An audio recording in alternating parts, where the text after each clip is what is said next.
I forgot my phone on the table after a family dinner. When I went back inside, the waitress locked the door and whispered, "Ma'am, I need to show you the security footage from your table, but you have to promise you won't faint." What I saw my son doing on that video made me collapse to my knees. My dearest listeners, before we start this difficult story, I want to ask you for one small favor. If you value true life stories and sincerity, please subscribe to the channel and hit the like button. And in the comments, let me know which city you're watching from. It always warms my heart to see how many of us there are all around the world. Thank you. Now, let me tell you about the night everything I'd built came crashing down. This dinner was supposed to be a celebration, but it tasted like ashes in my mouth. We were seated at the Magnolia Room, one of Atlanta's finest establishments, where the crystal chandeliers cast warm light across tables draped in ivory linen, where old money and new money met over plates of seared duck breast and glasses of wine that cost more than most people's monthly rent. The dining room hummed with the quiet conversation of people who'd never had to raise their voices to be heard, who'd never had to fight for a seat at any table. But I had fought.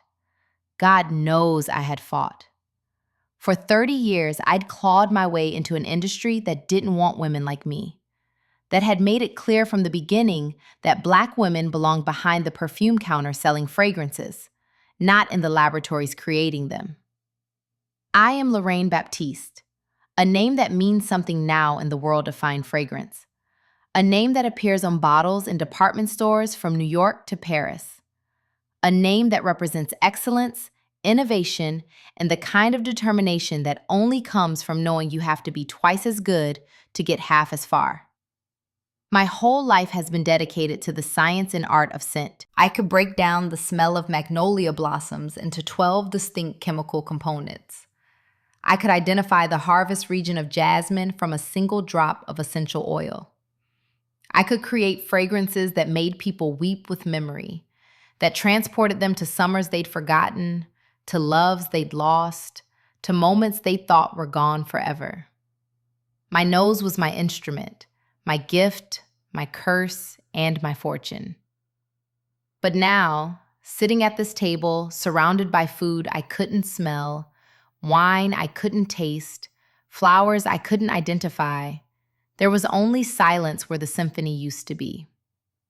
I stared at the glass of Cabernet before me, the deep burgundy liquid catching the candlelight, and I knew intellectually what it should smell like. Black currant, cedar, tobacco, a hint of vanilla from oak aging. I knew because I'd studied wine the same way I'd studied everything, with the obsessive focus of someone who understood that knowledge was armor in a world that wanted to dismiss you. But when I lifted the glass to my nose, there was nothing. Just a faint ghost of alcohol, a shadow of what should have been there, breaking through the congestion that had plagued me for months now. Dizziness washed over me in waves, the room tilting slightly, as if someone had adjusted the angle of the floor and forgotten to tell me. "Mama, you look pale again." Julian's voice was soft, wrapped in concern, the kind of gentle worry that a good son shows his aging mother. He leaned across the table, his face arranged in an expression I recognized from his childhood, from the days when he'd come to me with scraped knees and broken toys, trusting that I could fix everything. My son, my only child, the boy I'd raised alone after his father died when Julian was just 7 years old, the man I'd built an empire for. "You need to rest," he continued, his voice carrying that blend of love and exasperation that children use when their parents won't listen to reason. "You're exhausting yourself in that lab." "Why, Mama? You've already proven everything to everyone. You're a legend. You don't have to keep killing yourself." Next to him sat Simone, his wife of 3 years, a woman who'd appeared in his life like a sudden storm, all flash and noise and demands. She wore a dress the color of fresh blood, cut low enough to make the older women at nearby tables purse their lips. Gold dripping from her neck and wrist like she'd been dipped in it. Everything about Simone was too much, too bright, too loud, too hungry. "Lorraine," she said, and I hated how she used my first name, how she'd never once called me Mrs. Baptiste or Mama or anything that acknowledged the 30 years I had on her. "Julian is absolutely right. We can all see how hard this is for you. The fainting spells, the loss of smell. It's just age, honey. Nature taking its course. Why suffer?" She leaned forward, her voice dropping to that particular register of false intimacy, the tone of someone who wants you to think they have your best interests at heart. "Sign the power of attorney. Hand Baptiste fragrances over to Julian. We'll take care of everything. You can buy a place on the coast, somewhere warm, somewhere you can rest. You've earned it." Rest. The word felt like an insult, like a polite way of saying time to die. I looked at my son, searching his face for the boy I'd raised, the child who'd sat at my work table mixing oils and asking endless questions, who'd been proud of his mother when she'd won her first major award, who'd cried with me when we'd opened our first standalone boutique. But in his eyes, so much like his late father's, I saw only impatience thinly disguised as concern. He wanted this conversation over. He wanted my signature on documents. He wanted Baptiste fragrances transferred into his name before I changed my mind, or died, or did something else inconvenient. I'd built this company from nothing, from a tiny apartment laboratory in Vine City, mixing fragrances on a hot plate while Julian did his homework at the kitchen table. From the days when no bank would give me a loan because I was a Black woman with dreams they couldn't quantify on a spreadsheet. I'd sacrificed evenings and weekends, missed school plays and parent-teacher conferences, spent countless hours over retorts and beakers and gas chromatographs, all to create something that would last beyond me, that would secure Julian's future and the future of his children. And now I felt like a broken machine, obsolete, waiting to be replaced. Maybe they were right. Maybe my time really was up. The last fragrance I'd created had come out flat, soulless, a pale imitation of what I used to produce. The investors were getting nervous. The board was asking questions. And my son, my own son, was looking at me like I was already dead. "Fine," I heard myself say, my voice sounding distant, muffled, as if I were speaking from underwater. "I'll sign the papers next week. Get everything ready with Marcus Thompson. Make sure it's all legal." Simone's face flashed with something too quick to identify. Triumph, maybe, or hunger, or relief, before she arranged it back into a mask of loving concern. "Oh, Lorraine, you're making the right decision, the wisest one.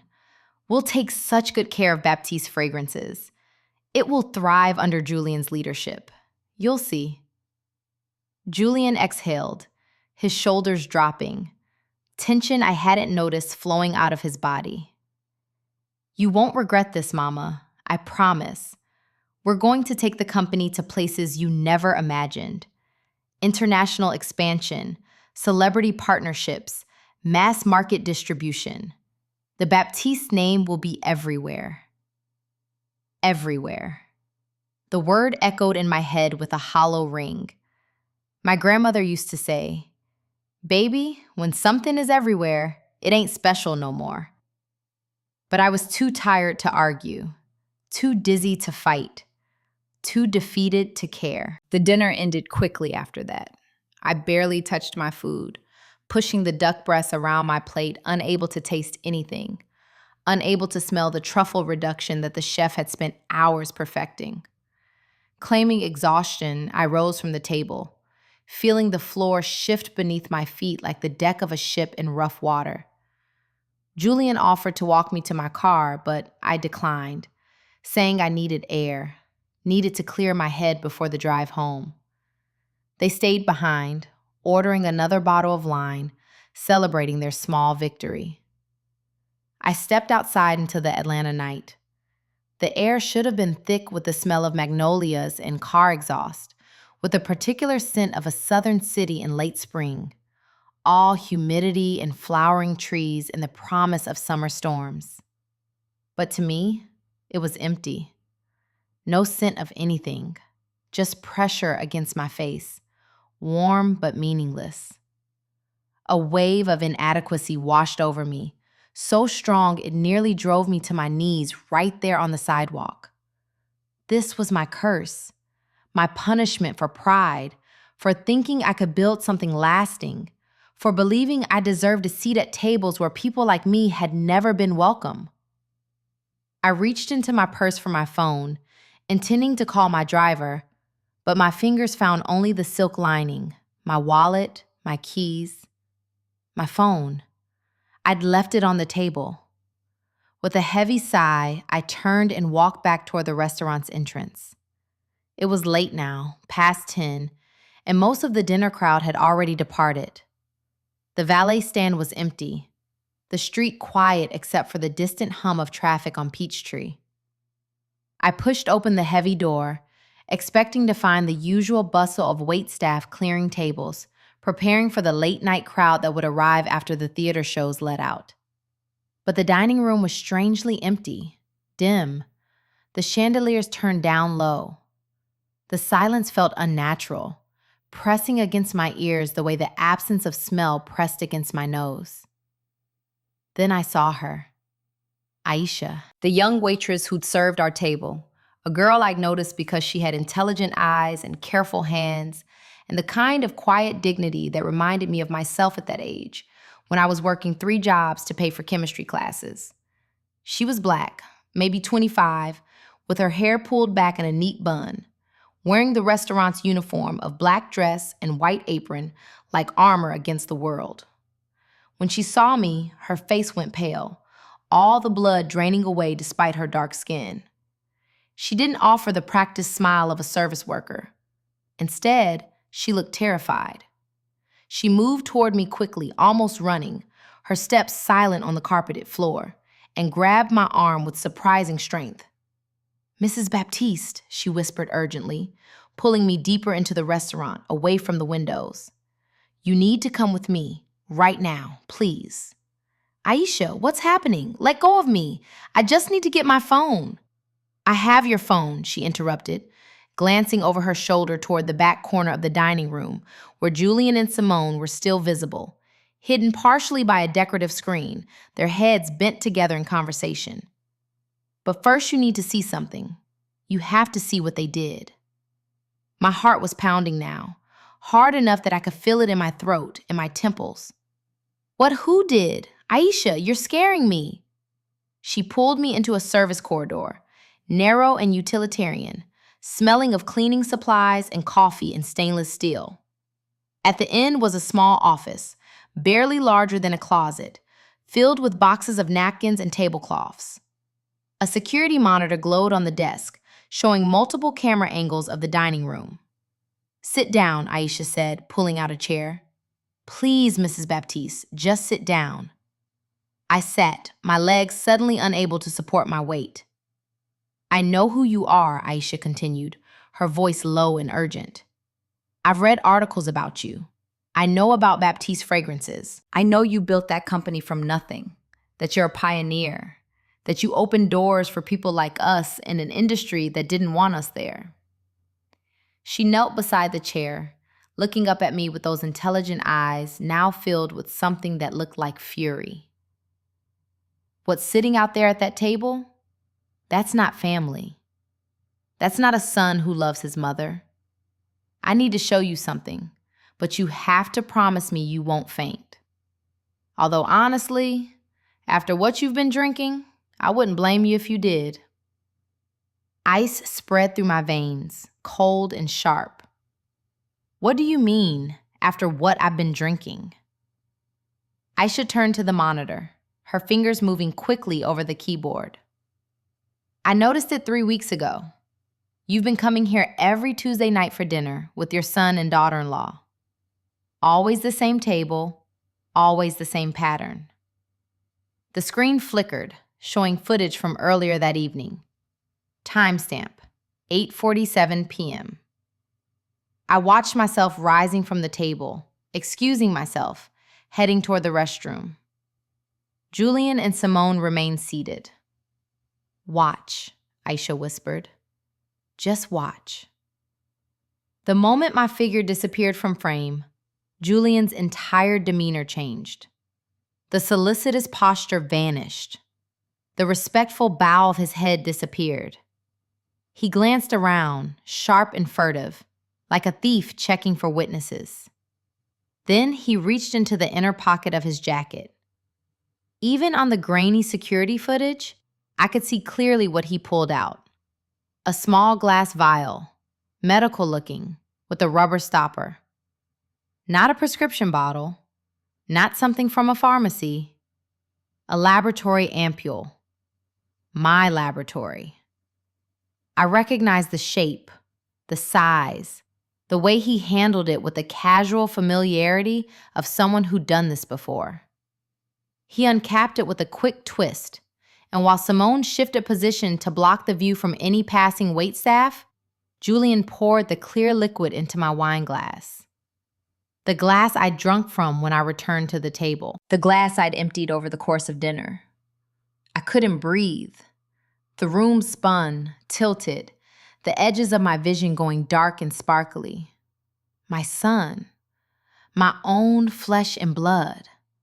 But that wasn't all. "Keep watching," Aisha said quietly. On the screen, Julian said something to Simone, and they both laughed. Then he began to move, hunching his shoulders, making his hands tremble, his head wobble slightly in a cruel parody of my recent symptoms. He was imitating me, mocking my weakness, my dizziness, my loss of balance, the very symptoms that he was causing. Simone threw her head back, laughing so hard she had to dab her eyes with her napkin. They were enjoying this. Not worried, not concerned, entertained. "Turn on the sound," I heard myself say, my voice cold and distant, belonging to someone else. Aisha adjusted the volume. The ambient noise of the restaurant filled the small office. Then Julian's voice, clear and smug. "She thinks it's just old age. Silly old woman. A few more doses and she won't remember what roses smell like, much less be able to create anything worth selling."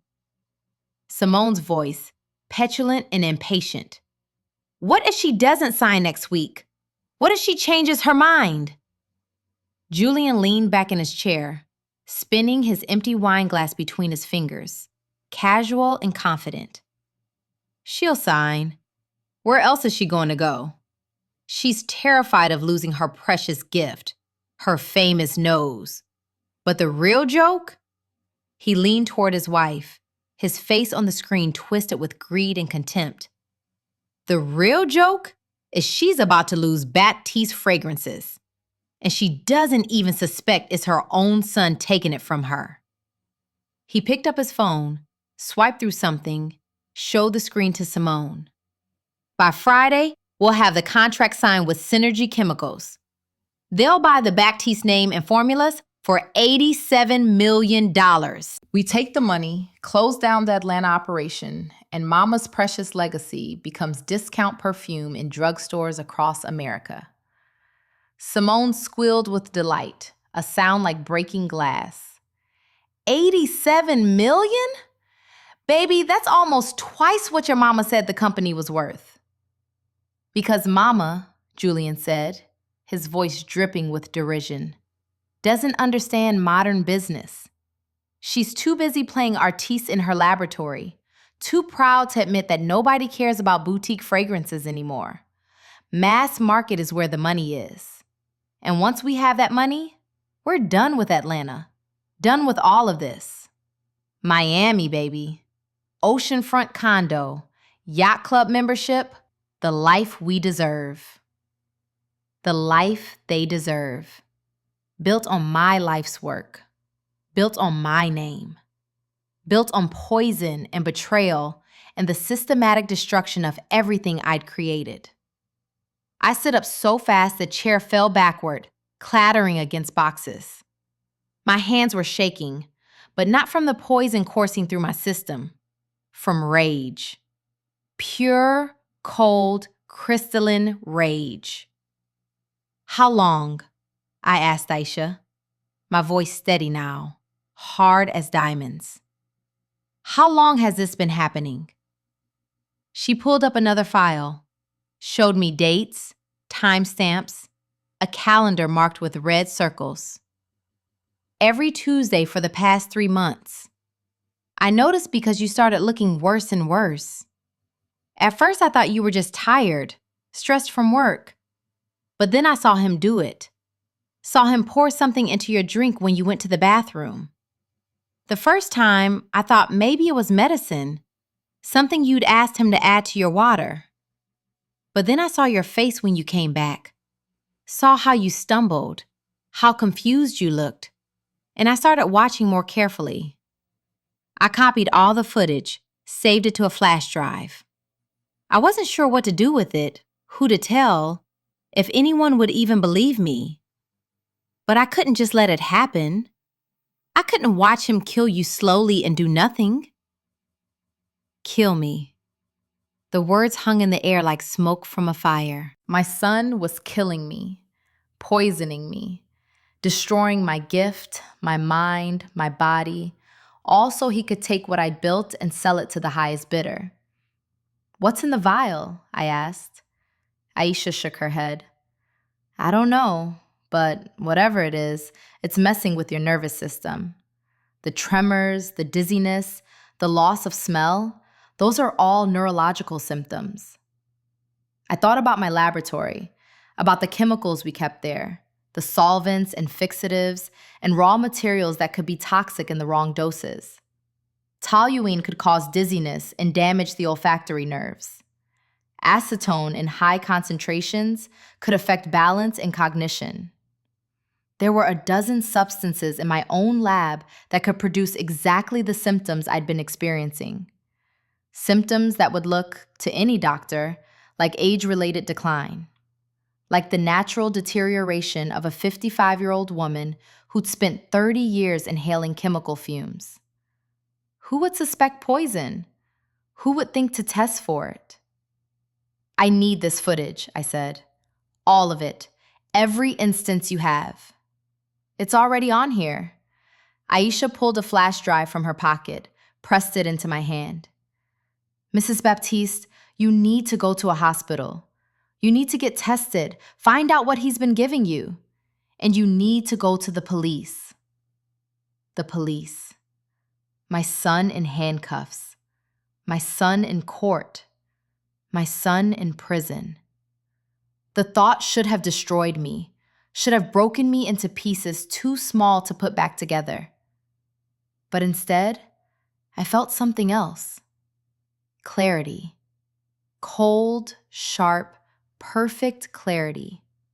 Like the moment when a fragrance finally comes together, when all the notes align and you understand, completely and suddenly, exactly what you've created.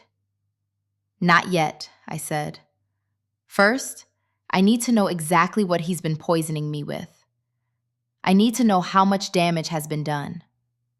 And I need to make sure that when I strike, he can't wriggle free. Can you keep this quiet? Can you pretend you never showed me this?" Aisha nodded. "What are you going to do?" I looked at the screen, at my son and his wife finishing their wine, celebrating their victory over a woman they thought was too weak, too sick, too trusting to fight back. "I'm going to remind them," I said softly, "that I didn't build Baptiste Fragrances by being weak. I built it by being ruthless, strategic, and absolutely unwilling to let anyone take what belongs to me." I stood, straightened my jacket, and looked at Aisha. "Thank you," I said. "You saved my life tonight. I won't forget that." "What should I do if they ask about you?" "Tell them I came back, got my phone, and left. Tell them I looked terrible, that I could barely stand. Tell them exactly what they expect to hear. Aisha's eyes were bright, sharp with understanding. You're going to play sick. I'm going to play dying, I corrected. I'm going to give them exactly what they want. Let them think they've won. And when they're comfortable, when they're confident, when they've signed contracts and celebrated their victory, that's when I'll show them what it really means to cross Lorraine Baptiste. I walked out of that office, out of the Magnolia Room, into the warm Atlanta night. And for the first time in months, despite the poison in my system, despite the betrayal burning in my chest, despite everything, I could smell again. Not with my nose, but with something deeper, something sharper. I could smell blood in the water, and I was ready to hunt.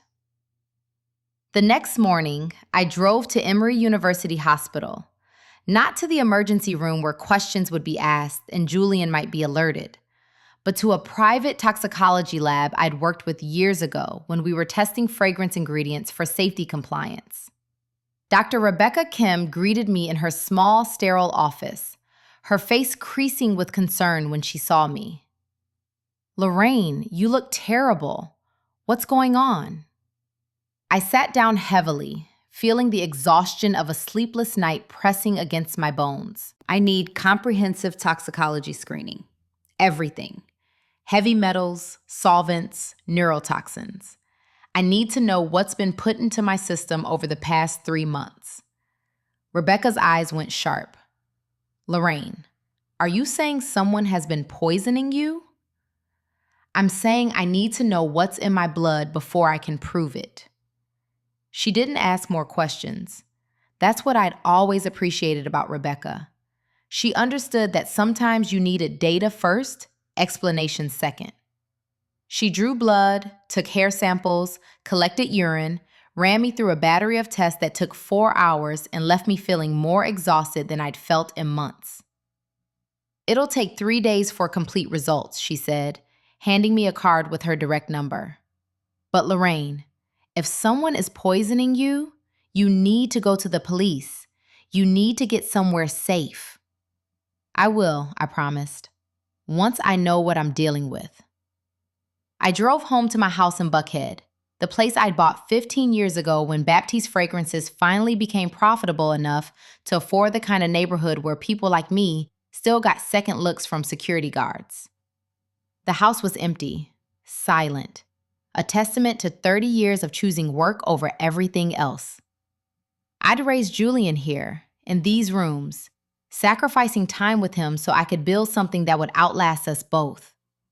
And now he wanted to destroy it. Wanted to sell my life's work to a chemical company that would strip my formulas, mass produce them, slap the Baptiste name on bottles of synthetic garbage. I sat in my home laboratory, the converted sunroom where I still did my best work, surrounded by hundreds of bottles of essential oils and aroma chemicals, and I thought about poison. Julian had access to this room. He'd grown up in it, watching me work, learning the basics of perfumery and chemistry. He knew which substances were dangerous in high doses. Toluene, I thought, picking up a bottle from the solvent shelf. Colorless, nearly odorless in small amounts, used in perfumery as a solvent and fixative. Toxic in concentrated doses, causes dizziness, confusion, loss of smell, neurological damage.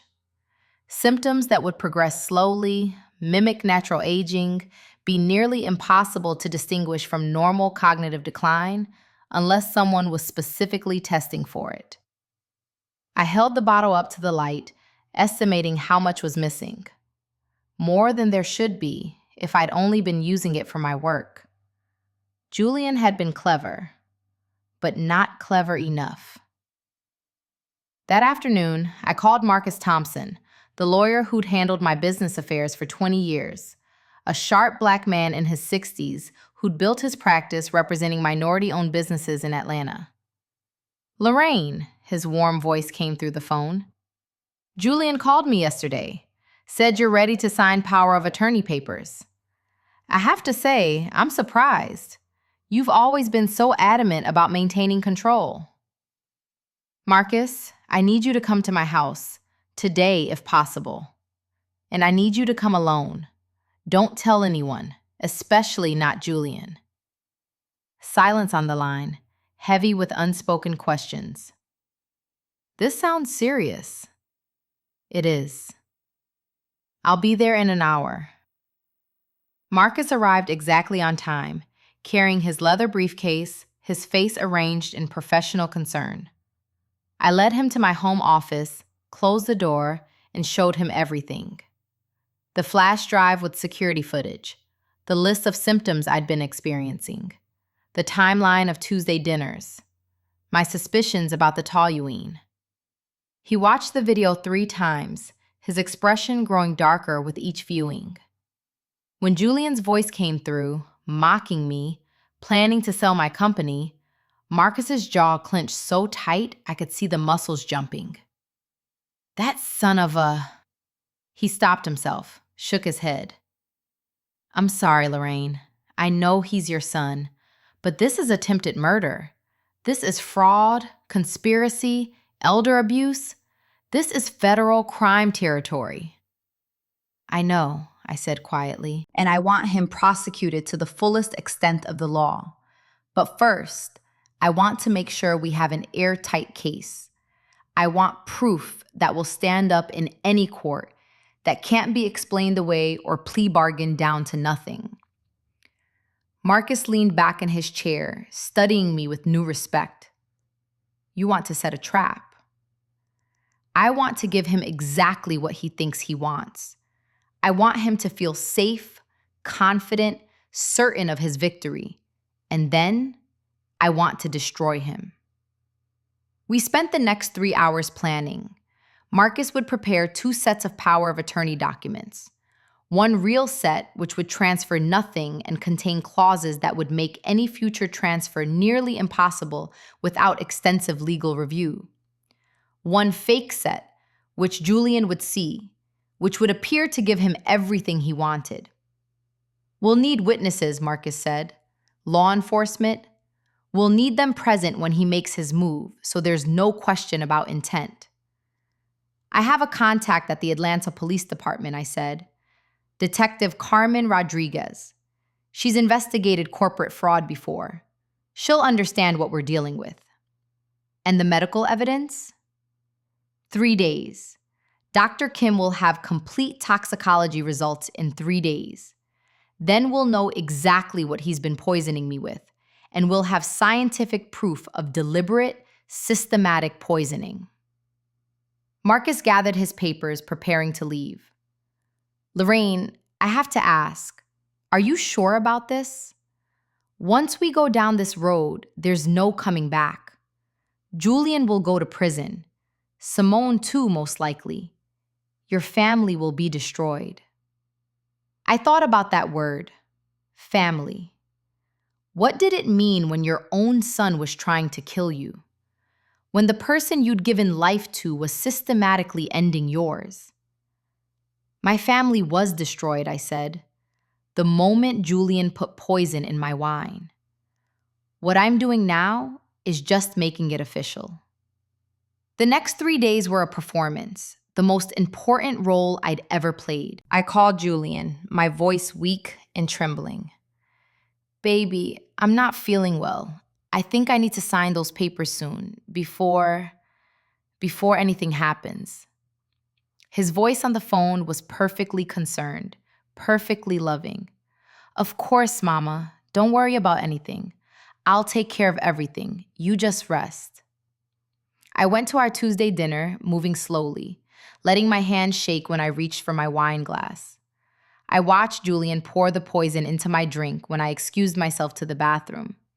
Watched Aisha catch my eye from across the room, her face carefully neutral. I drank it, feeling the burn of toluene mixing with the wine, feeling the dizziness wash over me in waves. But this time, I understood what was happening. This time, I was in control. Mama, you need to go home, Julian said, his voice thick with false worry.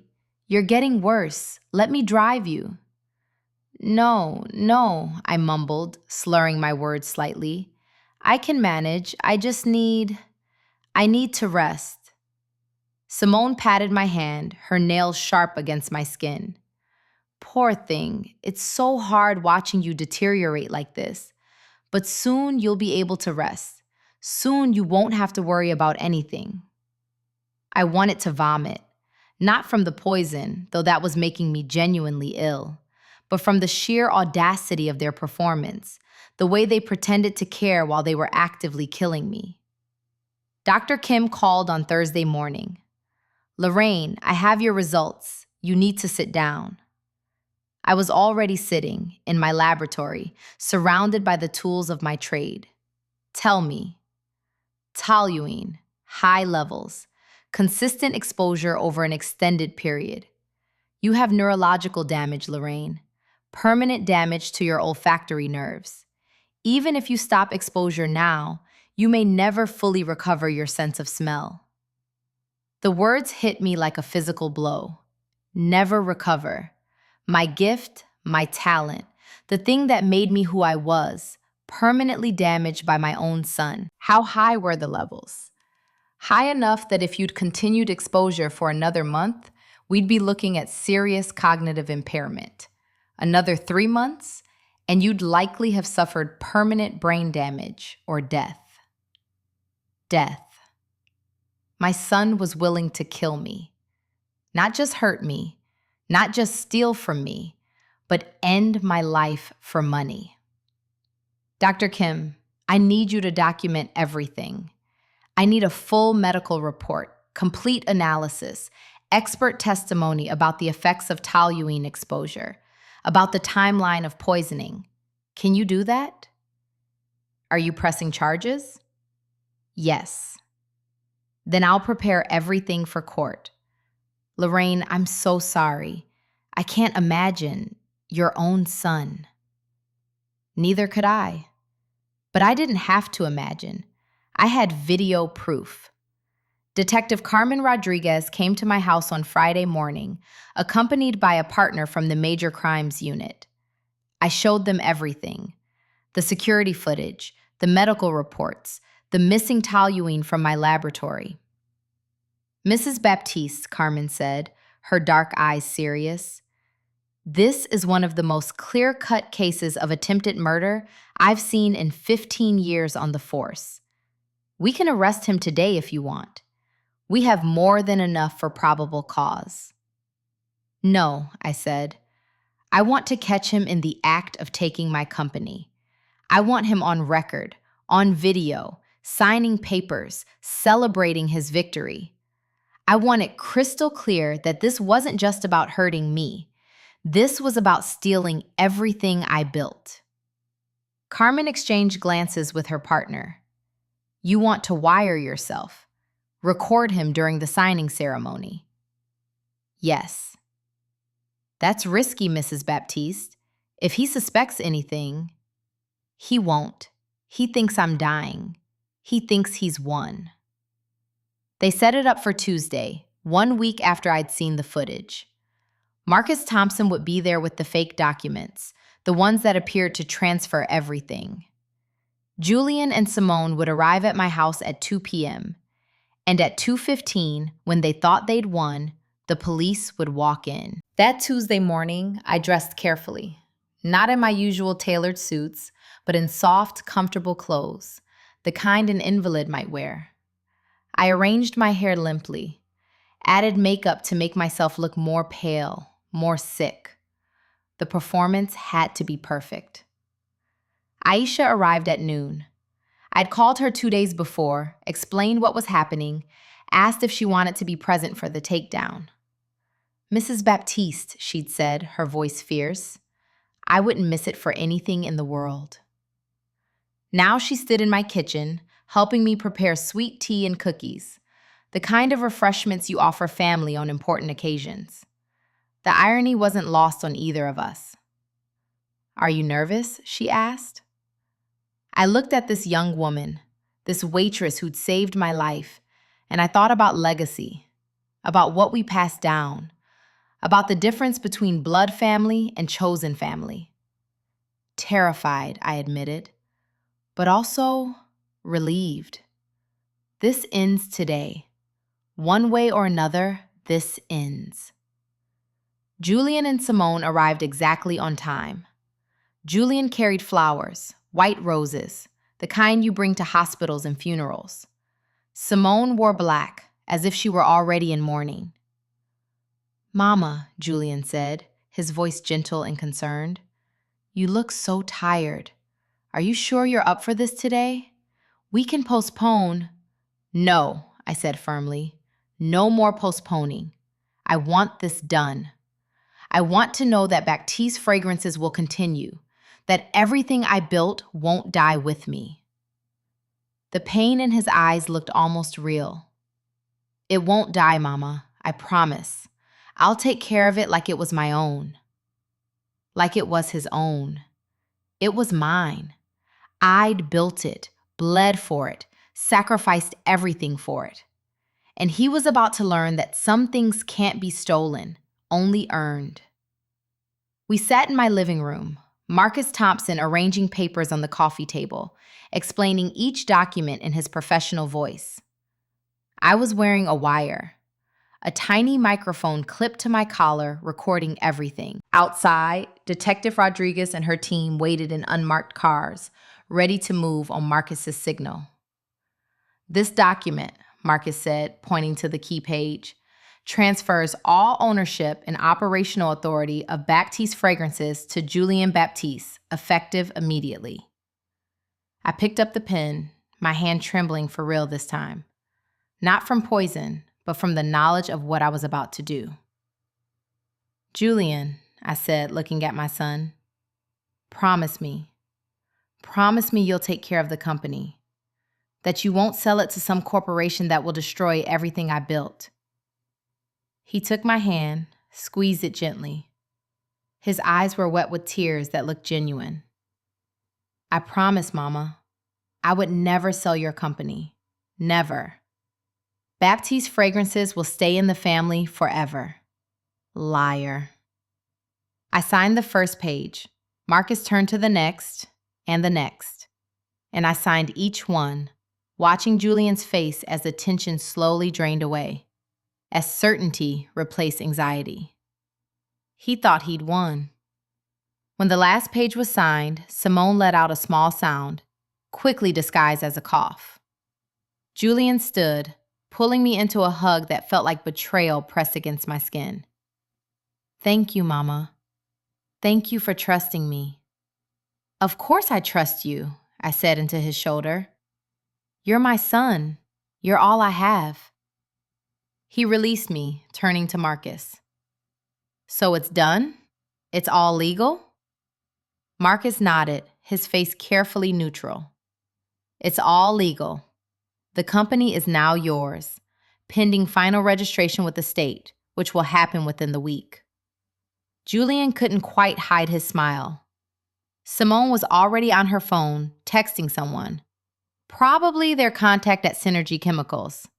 Probably saying the deal could move forward. "We should celebrate," Julian said. "Mama, can I get you some of that sweet tea?"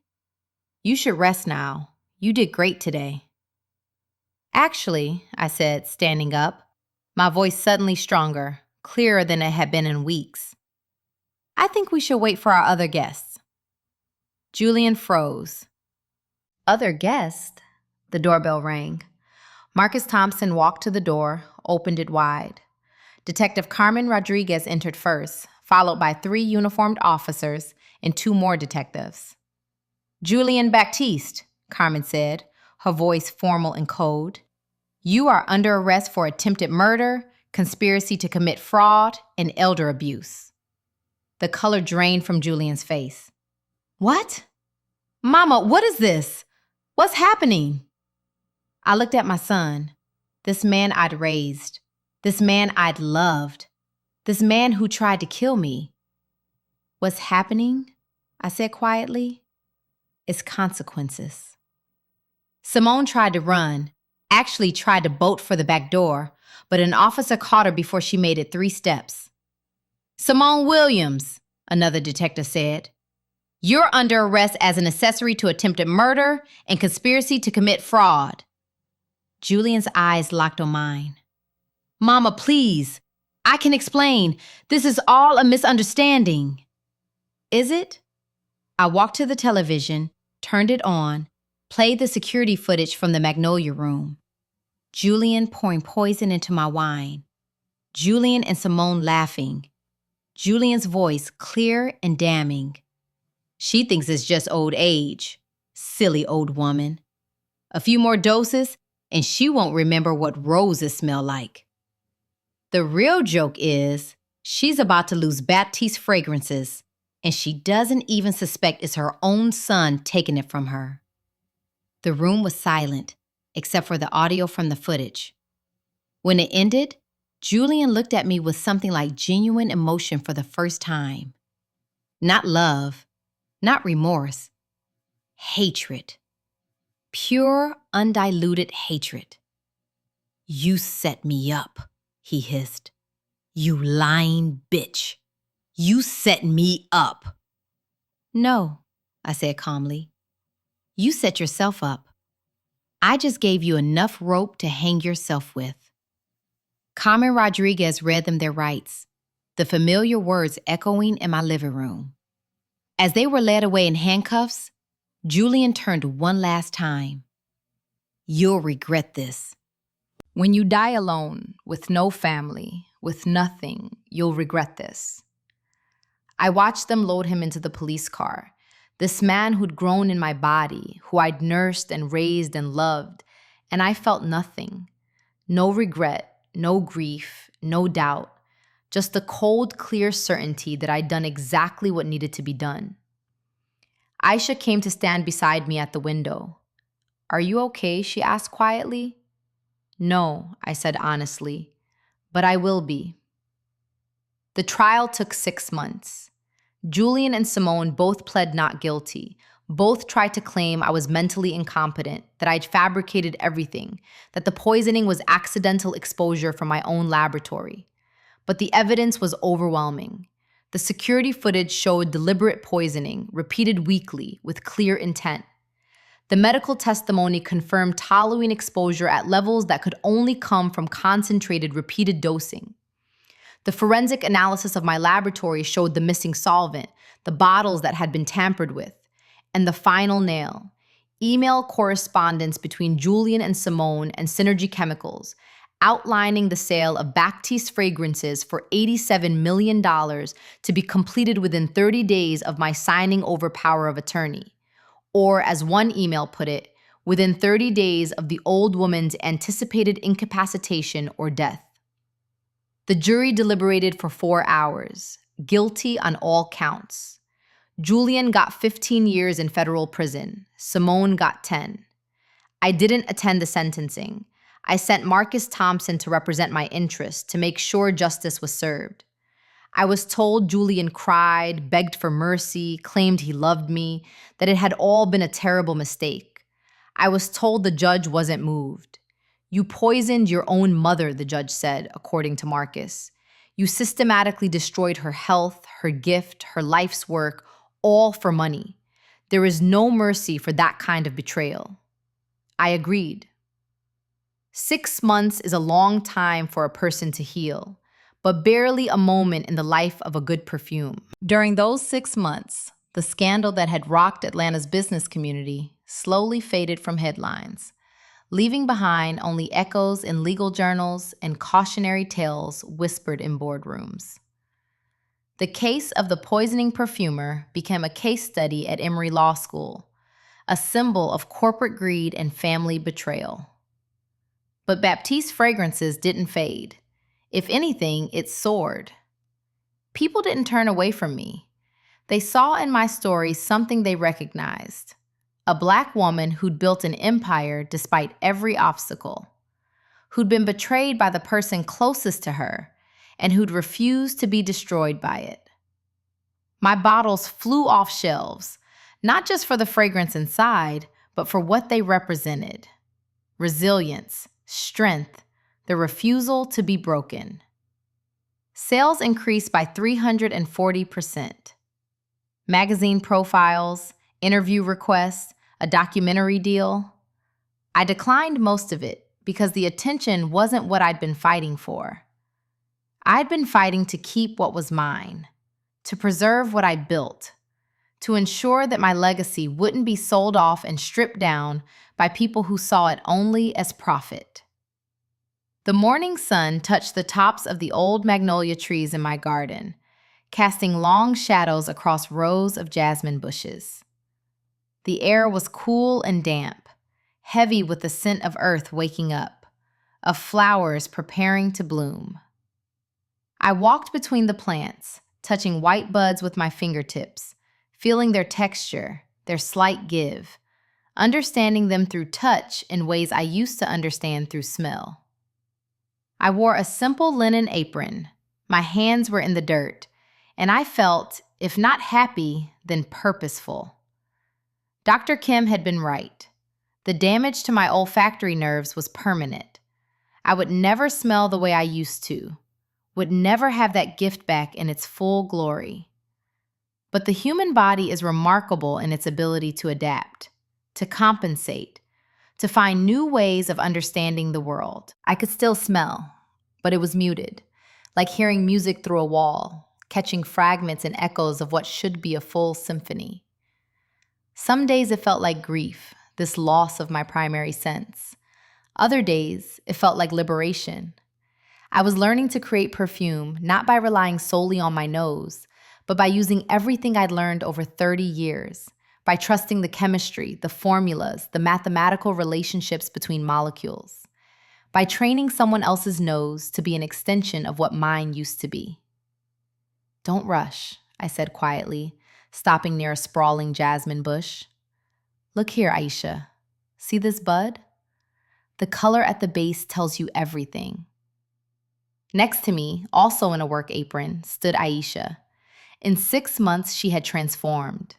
The hunched posture of a waitress accustomed to making herself small was gone, replaced by straight shoulders and confident movements. The sadness in her eyes had been replaced by something else: hunger for knowledge, excitement for possibility, the spark of someone who'd found their calling. She leaned toward the flower, studying it carefully. "I see it, Miss Lorraine. It's slightly yellow at the base. Does that mean it's overripe?" "No," I smiled. "It means it has more indole, a heavier, more animalic note. If you pick it now, it will give depth and sensuality to the fragrance. But that snow white one over there, that will give green freshness, brightness." Perfumery is about balance, Aisha, between light and dark, between heaven and earth, between beauty and decay. She carefully plucked the flower, held it to her nose, closed her eyes. "Honey," she whispered. "Bitter honey. And something else, like wet concrete after rain?" I laughed with genuine delight. "Excellent.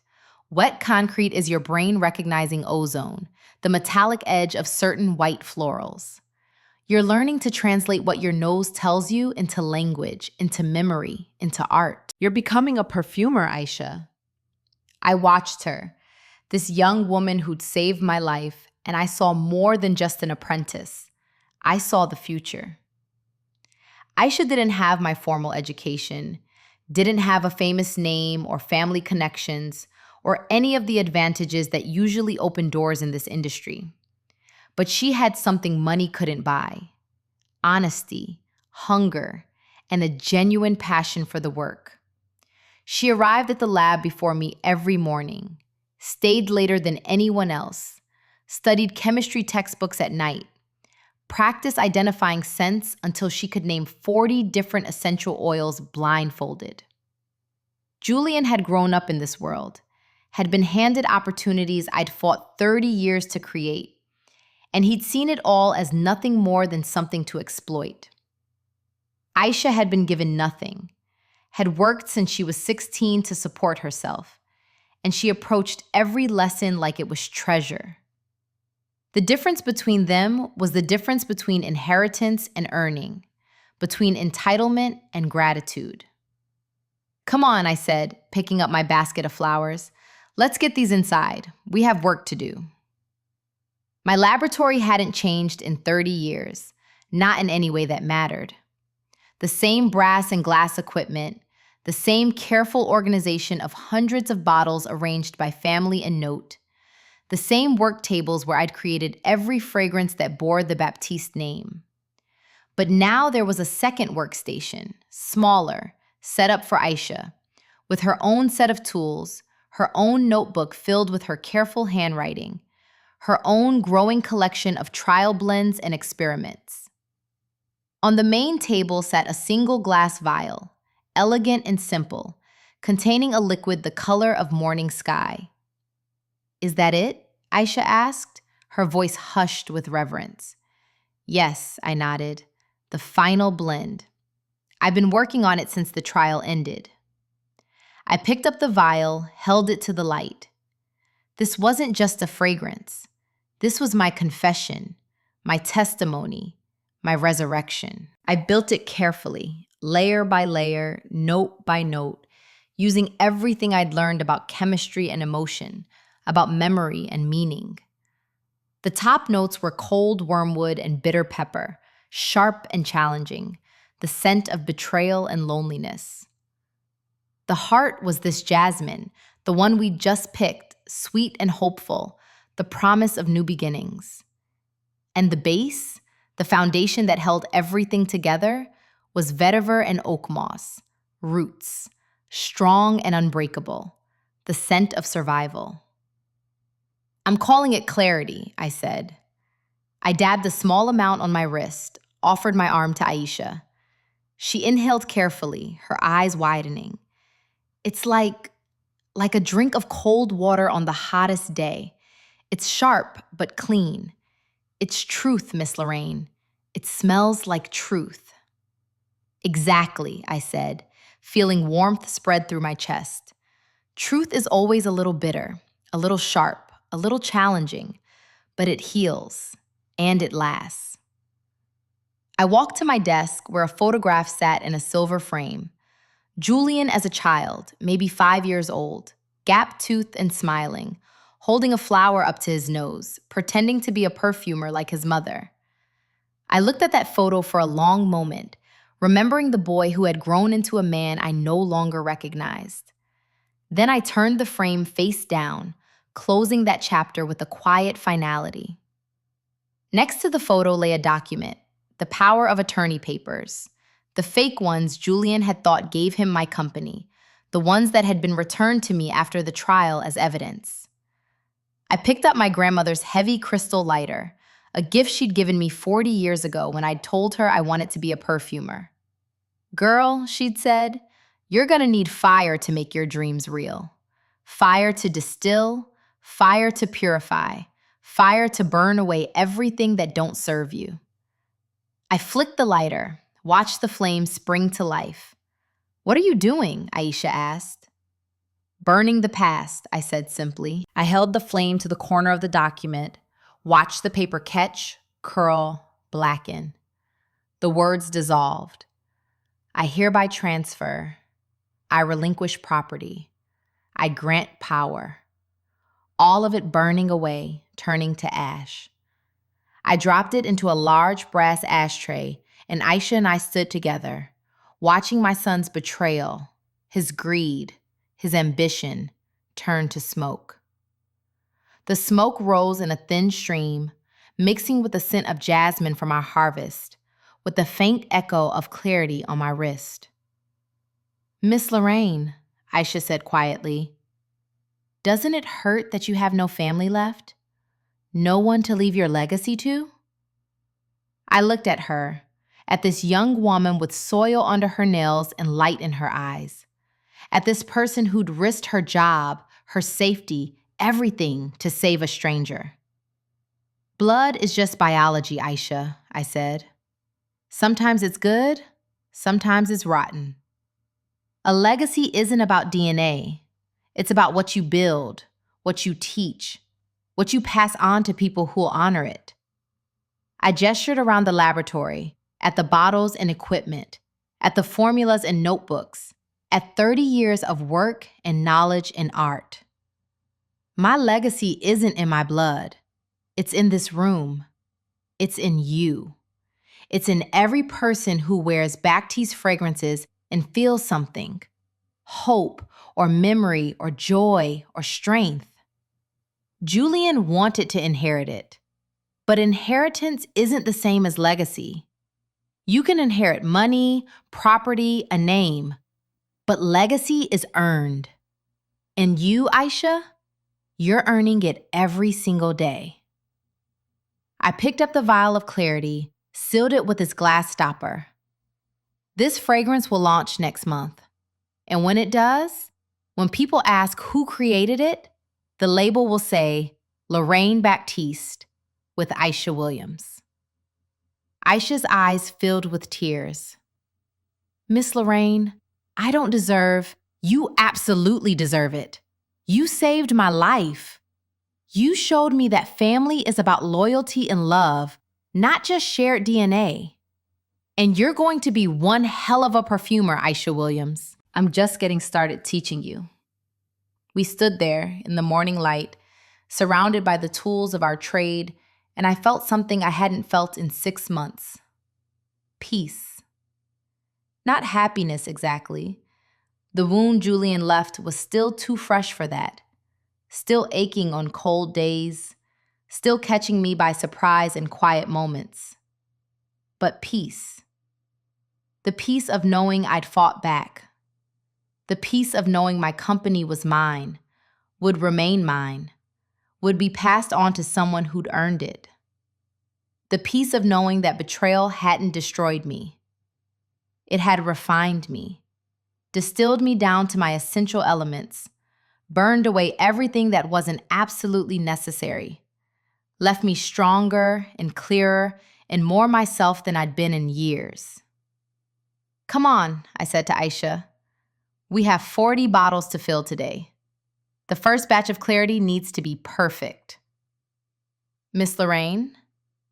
Yes? Thank you for believing in me, for teaching me, for showing me that it's possible to survive something like this. I squeezed her shoulder. You don't thank someone for giving you a gift that you've earned, child. You thank them by being worthy of it. So go be worthy. Go be brilliant. Go become the perfumer I know you can be.